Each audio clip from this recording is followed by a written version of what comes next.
그분의 도구로 쓰임받는 믿음의 승리자들 되실 수 있기를 간절히 소망합니다.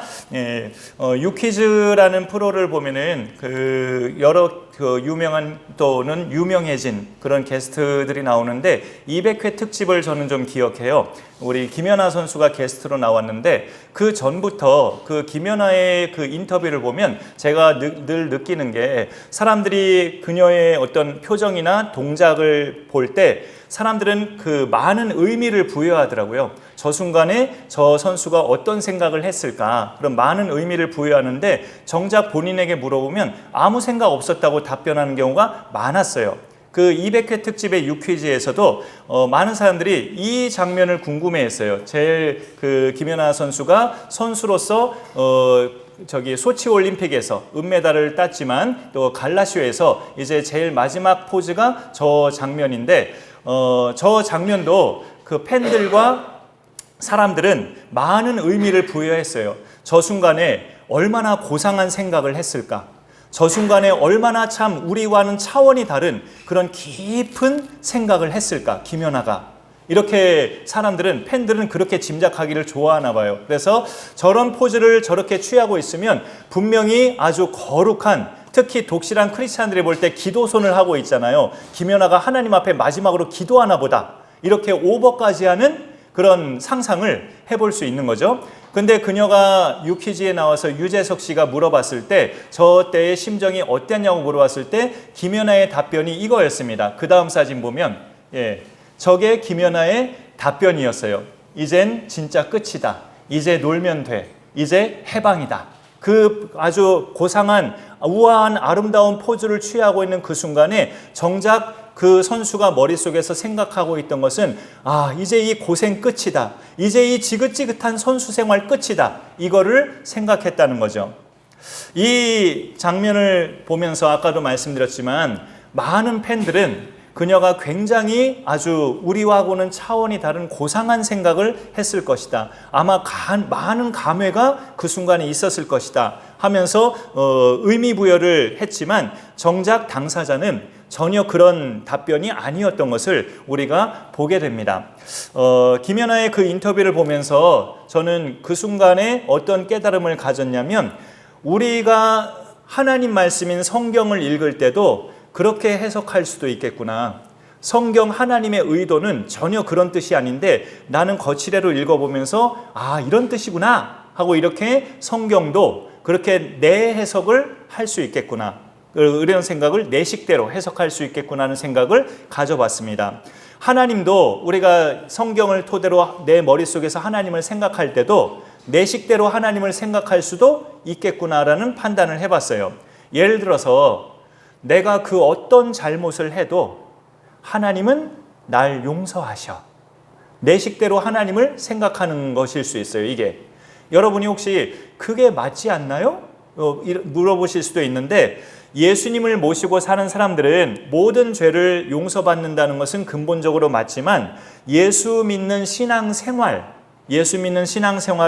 만만하지 않습니다. 왜냐하면 예수님이 이런 말씀을 하셨거든요. 참고 말씀 한번 볼까요? 예수님이 하신 말씀 우리 같이 읽어보죠. 시작. 너희가 사람의 잘못을 용서하지 아니하면 아버지께서도 너희 잘못을 용서하지 아니하시리라. 예수님의 이런 말씀은 신앙생활이 간단하거나 쉽거나 만만한 것이 아님을 알려주는 그런 경고의 말씀이기도 합니다. 그런 용서가 너희 삶에 없으면 구원받았다고 착각하지 마라. 이렇게 말씀하시는 것을 우리에게 알려주는 거죠. 오늘 말씀 제목이 하나님의 마음 읽기인데요. 하나님의 마음을 읽을 줄 알려면 우리는 하나님의 팬이 아닌 하나님의 자녀라야 합니다. 하나님의 자녀라야 이제 마음을 읽든지 말든지 하지 그냥 팬으로만 있으면 그분의 마음을 읽기까지는 어려운 일이에요. 김연아 하면 대한민국에서 모르는 사람이 없을 정도로 전 세계적으로도 유명인이지만 정작 팬들조차도 그녀의 마음을 읽을 줄 아는 사람은 별로 없었어요. 그의 어떤 동작이나 그런 포즈를 보면서 어떤 나름대로 자기들 짐작을 다 했지만 정작 그녀는 아무 생각 없이 그냥 한 거다. 이렇게 답변을 하잖아요. 우리가 예수님으로 좀 바꿔서 말씀드리자면 우리가 예수님의 마음을 알려면 그저 예수님을 열광하고 그분의 이적과 가르침에 환호하는 팬이 아니라 그분을 실제로 따르는 제자여야 합니다. 그분을 따르고 그분과 함께 살아가는 제자여야 해요. 지난주일 말씀 제목이 말의 고수가 아닌 귀의 고수라는 제목이었어요. 그런 사람이 되려면 야고보서처럼 듣기는 속히 하고 말하기는 더디하라는 그런 말씀을 나눴었습니다. 그러면 들을 때 경청해야 된다고 말씀을 드렸죠. 상대의 말을 우리가 들을 때 건성건성 듣지 않고 경청하면 그 사람의 마음도 읽을 수 있다라는 말씀을 나눴어요. 그러나 우리는 또 믿는 자이기 때문에 상대, 사람도 사람이지만 하나님을 향해서 우리가 정작 하나님께 대한 그분의 말씀을 경청하는 것이 제일 중요하다라고 말씀드렸죠. 그래서 하나님 말씀을 경청하면 하나님의 자녀된 신분을 가진 자들은 그분의 마음을 읽을 수 있다는 거예요. 오늘 말씀 2절에 잠언 21장이었죠. 사람의 행위가 자기 보기에는 모두 정직하여도 여호와는 마음을 감찰하시느니라 라는 이 말씀이 있습니다. 잠언을 접할 때마다 참 이렇게 눈에 띄는 좋은 말씀 중에 하나예요. 하나님의 마음 읽기란 제목으로 오늘 잠언을 선택한 건데요. 막상 이 본문을 보니까 우리가 하나님의 마음 읽는 법을 알려주는 말씀이라기보다 하나님은 사람의 마음을 꿰뚫으신다. 그걸 알려주는 말씀이에요. 보니까. 그러니까 하나님은 우리의 마음을 읽는 정도가 아니라 훤히 들여다보시는 그런 분이라는 거죠. 그건 당연하죠. 우리를 지으신 창조주기 때문에 창조주가 당신이 지은 피조물을 못 읽는다는 것은 있을 수 없는 일이죠. 당연히 훤히 들여다보시는 우리의 창조주십니다. 하나님께서 우리를 보실 때 늘 말씀드리지만 우리의 생김새나 외적인 스타일 또 오늘 무슨 옷을 입었는가 이런 외적인 것보다 심지어는 선한 행동일지라도 우리가 어떤 선한 행동을 했을지라도 그것의 동기를 보신다는 거죠. 동기. 내가 선한 일을 하면 나 스스로는 나 자신에 대해서 어떤 판단을 암암리에 이렇게 무의식적으로 내리게 될까요? 나는 오늘 참 좋은 일 했어. 이렇게 판단할 수 있잖아요. 내가 나 스스로는 내 행위는 오늘 참 깨끗해. 거짓됨 없이 난 오늘 정직하게 살았어. 나 자신을 그렇게 판단할 수 있잖아요. 하지만 하나님은 내가 선한 일을 하더라도 내 마음을 감찰하신대요. 인간은 죄인이기 때문에 선한 일도요, 다 공감하시겠지만 마음이 선해서라기보다는 체면과 평판을 위해서 하는 사람들도 많아요. 자기 체면과 평판을 위해서. 특히 정치인들은 많이 그럴 수 있고 정치인들을 싸잡으면 좀 안 되겠지만 그런 경우들이 많이 있을 수 있죠. 그러면 하나님은 마음을 감찰하신다는 이 사실을 우리가 암만 어떤 선한 행동을 해도 그분이 보시는 것은 행위보다 내 중심, 마음이라는 이 사실을 우리가 알고 받아들이는 것이 하나님의 마음을 우리가 읽을 줄 아는 시작 단계예요. 하나님은 어떤 분인가? 내 행위보다 마음을 뚫어보신다. 이런 것을 우리가 아는 게 내가 하나님의 마음을 읽기 시작하는 단계가 됩니다. 하나님이 그런 분임을 먼저 인식하는 게 중요하죠. 하나님의 생각과 뜻을 알게 되면 사람하고 이야기를 나눌 때도 우리가 어떤 간파 능력이 없어서 이 사람의 지금 마음 상태가 도대체 어떤 거야? 라고 잘 모를 수는 있지만 이 사람의 다른 상태, 이 사람의 어떤 영적 상태나 이 사람이 지금 뭐가 시급한 건지, 이 사람이 지금 뭐가 급선무여야 하는지, 그거는 우리가 믿음의 시각으로 판단할 수 있어요. 하나님의 마음을 우리가 읽을 줄 안다면 그 상대가 지금 뭐가 시급한 건지도 파악할 수 있게 됩니다. 상대는 자신이 잘했다고 생각하면서 뿌듯해하면서 나한테 말하고 있는데 내가 그 사람 볼 때는 이건 하나님이 기뻐하실 한 게 아닌데 왜 이 사람이 이렇게 뿌듯해하지? 이렇게 판단이 될 수 있잖아요. 내가 하나님 마음을 읽을 줄 아는 사람이면 상대의 잘못됨도 간파할 수가 있어요. 그런 어떤 영적인 능력이 사실 우리는 예수 믿는 자들이기 때문에 필요합니다. 상대한테 지적질하려고 필요한 게 아니라 그런 도움자 역할을 하기 위해서 필요한 거죠. 오늘 잠언에서 밝혀주는 하나님의 마음 조금 더 구체적으로 말씀드리면 하나님은 무엇을 기뻐하시고 무엇을 혐오하시는가 그거를 아는 게 하나님의 마음을 읽는 거죠. 오늘 말씀 3절에 보면 공의와 정의를 행하는 것은 제사 드리는 것보다 현대식으로 뭐 예배를 드리는 것보다 그렇게도 할 수 있겠죠. 그런 것보다 여호와께서 기뻐하신다고 말씀하셔요. 공의와 정의를 행하는 것이. 그리고 하나님께서 제 표현이지만 혐오하시는 것은 예를 들어 6절에 속이는 말로 재물을 모으는 것. 이거는 자기 자신에게 죽음을 부르는 것이라고 그렇게 표현합니다. 그리고 불려다니는 안개와 같다고. 잠깐 뭐 행복하고 누릴 것 같지만 금방 꺼지고 헛된 것이 될 거라고 그렇게 경고하는 말씀이 되죠. 이 말씀들을 이렇게 보면은 일단 3절의 공의와 정의, 참 어찌 보면 이게 각각 무슨 뜻이야? 라고 구별된 뜻을 우리가 헤아려 볼 필요도 있지만 그 각각 앞에 글자를 다 빼면 의가 남잖아요. 공자 빼고 정자 빼면 똑같이 의가 남죠. 의는 쉬운 말로 하나님 보시기에 바르고 맞는, 하나님 보시기에 정직한, 이거예요. 의라는 것. 그런 뜻을 담고 있어요. 사실 피조물인 인간이 창조주이신 하나님의 마음을 읽는다? 그건 타당하지도 않고 가능하지도 않아요. 솔직히. 마치 이 텀블러가 이걸 만든 사람, 이 텀블러 얘가 자기를 만든 사람의 마음을 읽을 줄 안다는 말과 똑같은 거예요. 이런 컵 자체가 무슨 자기를 만든 주인의 마음을 읽어요. 이건 텀블러일 뿐이지. 우리 피조물 사람도 사실은 마찬가지예요. 우리가 지음받은 피조물인데 어떻게 창조주의 마음을 읽을 수 있겠어요? 하지만 하나님은 감사하게도 이 계시, 성경을 우리에게 주셔서 이 안에 담긴 격언들이나 말씀을 통해서 하나님의 마음을 어느 정도는 읽을 수 있게 해주셨어요. 감사한 일이죠. 제가 말씀드린 이 어느 정도라는 말의 뜻은 하나님이 뭘 기뻐하시고 뭘 싫어하시는지 이 정도. 그리고 그보다 더 근본적인 거 있죠. 우리가 이 땅에 사는 동안에 어떻게 해야 죄로부터 구원받을 수 있는지 그 길. 예수를 믿는 그런 거죠. 그 다음에 구원받은 사람은 어떻게 살아야 하는지 그 정도. 적어도 그 정도는 성경을 통해 하나님이 알려주셨어요. 제법 상세하게. 굉장히 감사한 일이죠. 오늘 말씀 1절을 보면 또 색다른 독립된 말씀 같은데 왕의 마음이 여호와의 손에 있음이 마치 봇물과 같아서 그가 임의로 인도하시느니라 라는 말씀으로 21장이 시작됩니다. 여기서 이 왕은 솔로몬 자신이에요. 잠언을 쓴 저자, 성령의 감동으로 쓴 하나님 말씀이지만 여기 봇물은 그 보에 담아둔 물이죠. 보에 담겨진 물. 이스라엘처럼 비가 적은 나라들은 물을 쉽게 구할 수 없기 때문에 보에다 물을 보관했다가 필요한 것에 물을 공급하는 그런 식으로 농사도 짓고 그런 식으로 물을 사용하죠. 하나님의 손이 그와 같다는 거예요. 솔로몬 왕이 부족한 게 뭐가 있어요? 그런 자기도 하나님의 손이 보에 담긴 물과 같다고 그렇게 표현합니다. 이 땅에서 가장 힘 있는 세력자 왕조차도 그의 마음은 하나님의 손에 그렇게 붙잡혀 있다고 솔로몬이 고백합니다. 솔로몬처럼 믿음의 왕도 당연히 물론이지만 믿음의 왕이 아닌 왕도 그의 마음은 하나님의 손에 똑같이 붙잡혀서 하나님에 의해서 통치가 된다는 거죠. 그 믿음을 없는 왕은 모르지만 자기는 모르지만 하나님에 의해 다스리는 도구로 그 왕은 쓰임받고 있다는 겁니다.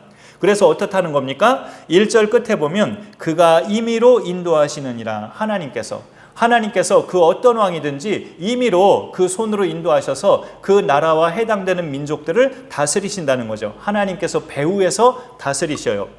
그래서 우리는 눈에 보이는 통치자 배후에 지금 말씀드린 것처럼 창조주 하나님이 계시다는 걸 믿잖아요. 그래서 우리는 뭐 지나간 이야기지만 지난번 대선 때도 우리는 혹시 내가 찍은 지도자가 당선이 안 됐다 해도 크리스찬들은 절망할 까닭은 없어요.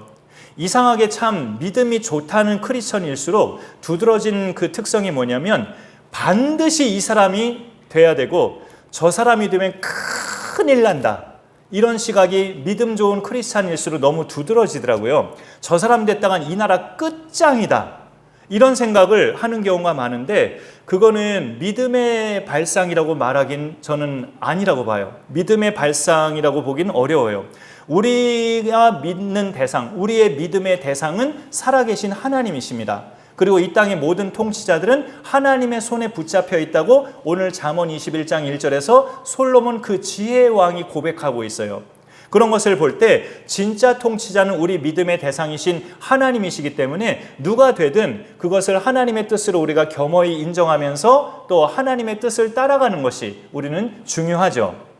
솔로몬이 성령의 감동을 받아 기록한 지혜 문서, 이 잠언인데요. 지난 주일에 나눴던 것처럼 하나님께서 그의 꿈에 나타나셔서 내가 너에게 무엇을 줄고 물어보셨잖아요. 너는 구하라, 내가 주겠다 하는 식으로. 그런데 솔로몬은 이제 듣는 마음을 달라고, 다른 어떤 군사력이나 어떤 부귀 영화를 말한 것이 아니고 이 종은 아직도 아버지에 비해서 나이도 어리고 이 많은 백성을 제가 감당하고 판단하려면 이 종에게 그들의 말을 잘 경청해서 판단할 수 있는 듣는 마음을 달라고 솔로몬이 구했죠. 그래서 하나님이 그에게 주신 것을 성경에서는 지혜라고 표현을 합니다. 하나님의 응답을 받고 전무후무한 지혜의 왕이 되고 전무후무한 부귀영화를 누렸지만 그래봤자 자기 마음은 하나님의 손에 있다고 고백하는 거예요. 악한 왕이어도 하나님은 당신의 손에서 그 왕을 사용하십니다. 그런데요, 그러면서도 하나님의 그 본심, 하나님의 마음은 어떠실까요? 전능자이시기 때문에 악한 통치자가 세워지더라도 하나님의 손에 의해서 다스림은 똑같이 받지만 그래도 하나님의 마음을 성경에서 읽어보면 하나님도요, 기왕이면 하나님을 경외하는 자가 당선되기를 원하시고 경외하는 자가 통치하기를 원하시는 마음을 또 읽어볼 수가 있어요. 하나님을 경외하고 하나님을 바로 알아서 이 땅을 하나님이 기뻐하실 것들로 많이 만들어가는 그런 사람을 하나님은 또 원하셔요. 아무나 되어도 하나님은 다스리시지만 하나님의 또 깊은 마음을 들여다보면 그걸 알 수 있다는 거죠. 하나님이 기뻐하실 대표적인 것이 오늘 말씀에 우리의 일상에서는 좀 거창한 단어일 수도 있는데 공의와 정의라는 거죠. 공의와 정의. 공의와 정의를 행함이 하나님이 기뻐하시는 것이라고 이 잠언에서 말씀합니다. 하나님께 구한 것을 받은 솔로몬은 통치 전반부에서는 그거를 잘 행했던 왕이었는데 통치 후반부에 가서 많이 실패한 왕이 돼버리고 말았어요. 너무나 많은 이방 여인들을 왕궁으로 들이면서 후궁과 첩으로 받아들이면서 그 여인들이 왕의 마음을 돌려버렸다고 성경에서 말씀하고 있죠. 솔로몬의 노년에 그의 여인들이 그의 마음을 돌려서 하나님을 섬기지 않고 다른 신들을 따르게 해버렸어요. 그래서 그 얻은 결과가 뭡니까? 솔로몬 사후에 이스라엘 나라가 두 동강이 됐죠.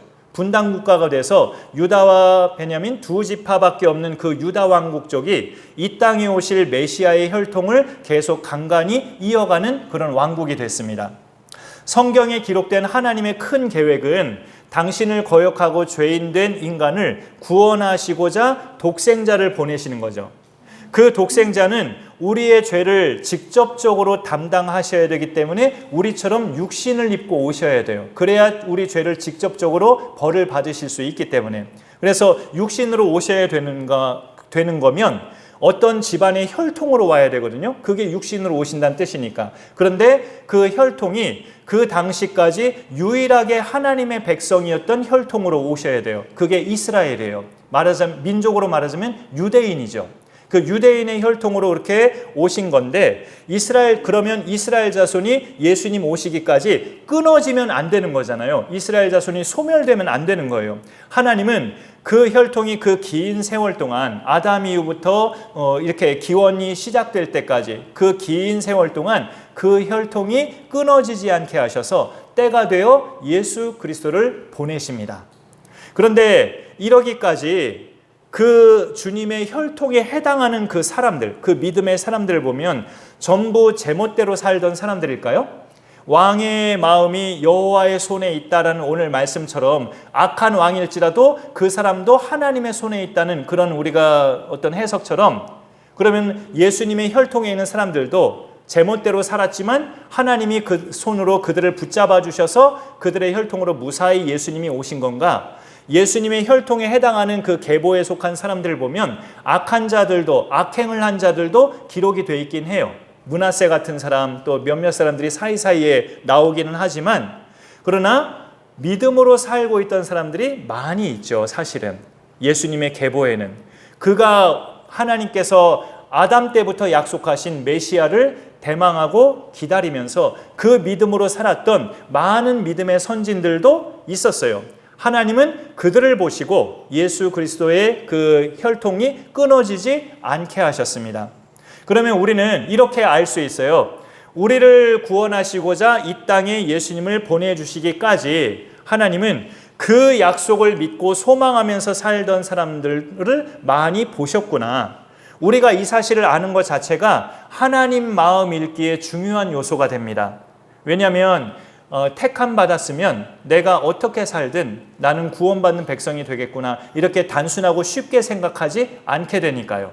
하나님의 마음을 읽게 되면 택함 받고 구원받은 자는 이 땅에 목숨부터 여생을 사는 동안에도 어떻게 살아야 되는지를 알아가기 시작하니까 단순하게 답이 끝나지 않죠. 하나님은 전능자이기 때문에 지구상의 모든 사람이 다 악하다 해도 상관없이 당신의 뜻을 펼칠 수 있지만, 성경에 기록된 하나님을 보면 그래도 하나님을 경외하고 하나님의 뜻을 따르려는 사람들을 하나님은 찾으셔요. 그들을 쓰시고 그들을 통해서 당신의 뜻을 이루어 가십니다. 그러면 우리가 이 땅에 태어나서 사는 동안에 하나님의 도구로 기왕이면 쓰임받는 것이 무엇보다도 값진 인생임을 우리가 알게 되죠. 그렇게 사는 게 제일 값진 인생 아닌가? 그러면 우리가 이걸 깨닫는다면 하나님의 마음을 제법 읽을 줄 아는 사람이 되는 겁니다. 하나님은 공의와 정의를 행하기를 기뻐하는 자를 찾으셔요. 이것에 반대되는 내용이 아까 봤지만 그 6절에 있었죠. 속이는 말로 재물을 모으는 이런 경우. 대한민국에서 이런 사람을 흔히 말해서 사기꾼이라고 합니다. 속이는 말로 재물을 모으는 사람. 이 속이는 말로, 달콤한 말로 재물을 모은다는 건 누구의 재물을 모은다는 거예요? 남의 거. 남의 돈을 그렇게 자기 것으로 쓱 이렇게 모은다는 거죠. 아주 기가 막힌 달콤한 그런 말로서. 그게 다 속임이고 사기꾼이잖아요. 사실 하나님 보시기에 큰 죄죠. 남의 돈 빼앗아서 남은 쫄딱 망하게 하고 자기는 배불리고, 그런 사람은 그 6절 중반 계속 보니까 죽음을 구하는 것이라고, 자기 자신한테 죽음을 구하는 어리석은 짓이라고 경고하고 있어요. 그리고 4절에 보면은 또 이런 것을 또 하나님이 싫어하신다고 말하죠. 죄라고 말을 하는 건데 결국 죄는 하나님이 싫어하시는 거니까, 눈이 높은 것과 마음이 교만한 것과 악인이 형통한 것은 다 죄니라 라고 말씀합니다. 눈이 높다는 말은 우리가 일상적으로 쓸 때 흔히 배우자감을 고를 때 자기 주제는 모르고 외모, 성품, 재력 다 상급에 해당하는 사람을 고르려고 할 때 쓰는 말이기도 하죠. 여기서는 그런 뜻이라기보다 이 눈이 높다는 말은 바로 그 옆에 있는, 그 옆에 마음이 교만한 것이잖아요. 그 마음이 교만한 것과 같은 뜻으로 보시면 됩니다. 눈이 높은 거, 마음이 교만한 거죠. 그래서 웬만한 보통 사람은 하찮게 보는 거, 눈이 높은 교만함이에요. 이런 사람들, 그 다음에 여기 또 보시면은 악인의 형통, 이런 것들은 다 죄라고 지목하고 있습니다. 이런 것을 우리가 볼 때 그러니 우리는 하나님께서 또 같은 잠언에서 당부하고 있는 말씀이 있는데요. 또 추가 말씀 하나만 더 볼까요? 뒤에 하나 더 있긴 한데 이거 일단 보겠습니다. 같이 읽어보죠. 시작. 너는 악인의 형통함을 부러워하지 말며 그와 함께 있으려고 하지도 말지어다. 예. 어떤 분들은 이런 반응을 해요.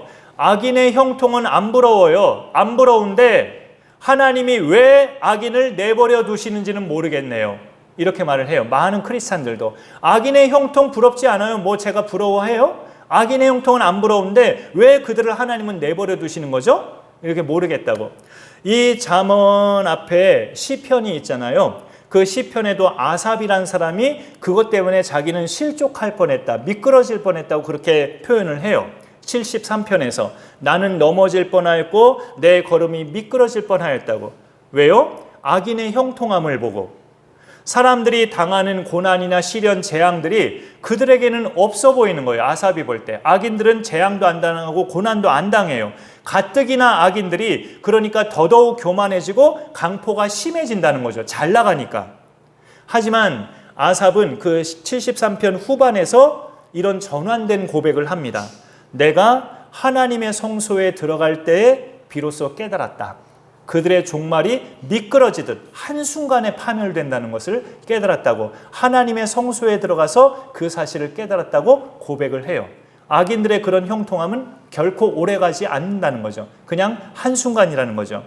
그래서 그 고백을 이렇게 추가 말씀 하나 더 있어요. 거기에 같이 보겠습니다. 시작. 주께서 참으로 그들을 미끄러운 곳에 두시며 파멸에 던지시니. 그 앞에 보면 이 아삽이 주의 성소에 들어갔을 때 내가 이렇게 깨달았다고 이어서 고백하는 거예요. 하나님이 악인을 내버려 두시는 것은요, 악인이기 때문에 그래요. 사생자 같은 사람들은 징계가 없다고 히브리서에도 말씀하고 있잖아요. 그래서 내버려 두시기 때문에 고난이나 어려움들이 만나지 않을 수도 있죠. 악인들은 내버려 둔다는 것이 엄청난 형벌임을 성경은 말씀합니다. 엄청난 심판인 것을. 그래서 우리는 악인의 형통을 부러워할 필요가 없어요.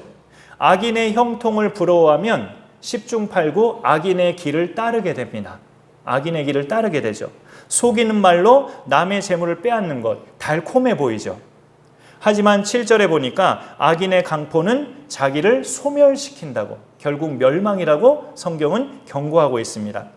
그것과 관련해서 오늘 말씀은 또 그 사이에 5절에 이런 것도 있어요. 우리에게 부지런한 자가 되고 조급한 자가 되지 말 것을 또 당부합니다. 조급함의 속뜻은 이 문맥상으로 볼 때 그런 게 있어요. 이 속에 공의와 정의는 없고 6절에처럼 속이는 말로 재물을 모으려는 부당한 그런 행위가 이 조급함 속에는 있는 거예요. 그렇게 사니까 조급한 거예요.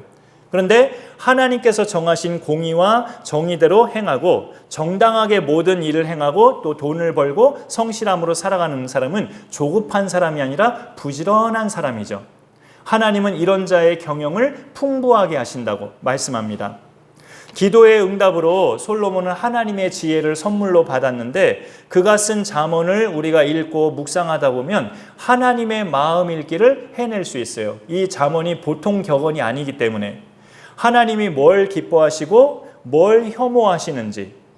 하지만 우리가 이 잠언과 성경 말씀을 그냥 귀히 여기지 않고 무시하고 외면해버리면 김연아의 표정과 동작만 가지고 팬들이 갖가지 짐작을 하는 것처럼 하나님의 마음 읽기도 엉뚱한 방향으로 갈 수 있습니다. 내 형편 아시니까 내가 이런 방법을 써도 하나님은 봐주실 거야. 오늘만 주일인가? 내 형편 하나님이 아시지 않나? 날 봐주실 거야. 그 자체가 어찌 보면 이미 공의와 정의에서 많이 벗어난 생각이고 모습이에요. 내 행위가 내가 판단할 때는 잘못이었고 떳떳한 것 같지만 하나님은 마음을 감찰하신다고 2절에서 말씀합니다. 우리의 마음이 그러면 어때야 될까요? 하나님이 가장 기뻐하시는, 절대적으로 기뻐하시는 예수 그리스도로 다스려져야 돼요. 하나님이 유일하게 절대적으로 기뻐하시는 분, 바로 당신의 아들 예수 그리스도로 우리 마음이 다스려질 때 하나님은 우리 마음을 감찰하실 때마다 기쁨으로 우리를 판단하실 수 있습니다. 그 예수님으로 내 마음이 다스려지고 나를 구원하신 예수님을 우리가 늘 생각하면서 내 마음이 예수님으로 가득할 때 행실뿐 아니라 마음도 하나님 앞에 선한 마음으로 그렇게 인정받을 수 있는 거죠. 그런 은혜의 삶이 우리 가운데 지속되고 승리해 나갈 수 있기를 간절히 축원합니다. 오늘 말씀 기억하면서 우리 아버지 당신의 이 찬양 부르고요. 또 봉헌하도록 하겠습니다.